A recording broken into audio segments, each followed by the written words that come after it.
UP में भाजपा सपा के बाद अब सुभासपा भी सावधान यात्रा निकालेगी। जी हां, जिसके जरिए सुभासपा अपने जनाधार को मजबूत करने का काम करेगी।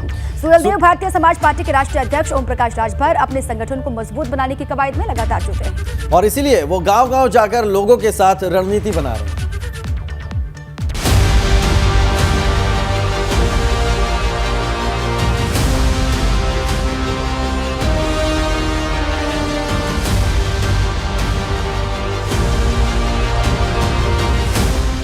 देश आजादी का अमृत महोत्सव मना रहा है। भाजपा तिरंगा यात्रा तो समाजवादी पार्टी देश बचाओ देश बनाओ यात्रा निकालकर राष्ट्रभक्ति की अलख जगा रही है। अब यात्रा वॉर में ओपी राजभर की पार्टी सुभासपा भी कूद पड़ी है। 15 अगस्त से सुभासपा सावधान यात्रा निकालेगी, जो बिहार की राजधानी पटना में जाकर खत्म होगी। हम सावधान यात्रा के चक्कर में सावधान रहो। पूरे उत्तर प्रदेश के 75 जिले में यात्रा होगी। इसका समापन गांधी मैदान पटना में। दरअसल समाजवादी पार्टी ने सुभासपा के गढ़ गाजीपुर में देश बचाओ देश बनाओ यात्रा की शुरुआत की। इस यात्रा के बहाने समाजवादी पार्टी अपनी जमीन टटोलने की कोशिश कर रही है, क्योंकि उनके मुख्य सहयोगी ओम प्रकाश राजभर अब अलग हो चुके हैं। ऐसे में जब भी मौका आता है तो राजभर अखिलेश पर हमला करने से नहीं चूकते।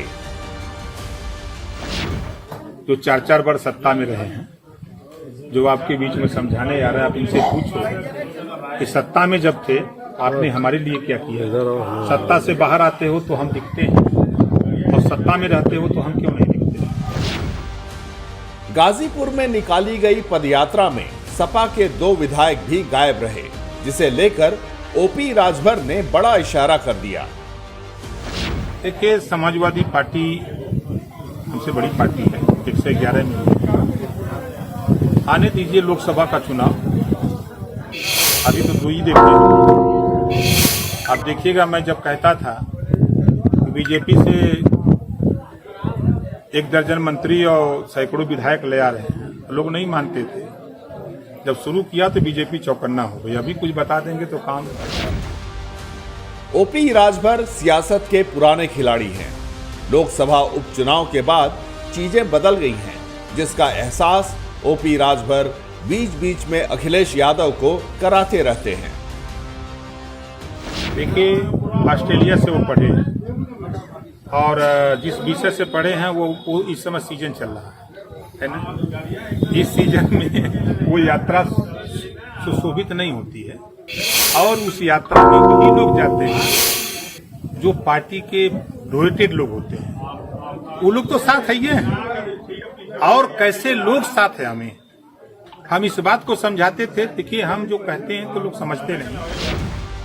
ओपी राजभर विधानसभा चुनाव में हार के बाद लोगों के बीच जाकर सुहेलदेव भारतीय समाजवादी पार्टी को मजबूत करने में जुटे हैं। ऐसे में वो लोगों के साथ मिलकर लोकसभा चुनाव 2024 की रणनीति भी बना रहे हैं, जिससे पार्टी को और मजबूती मिल सके। एबीपी गंगा के लिए गाजीपुर से अनिल कुमार की रिपोर्ट।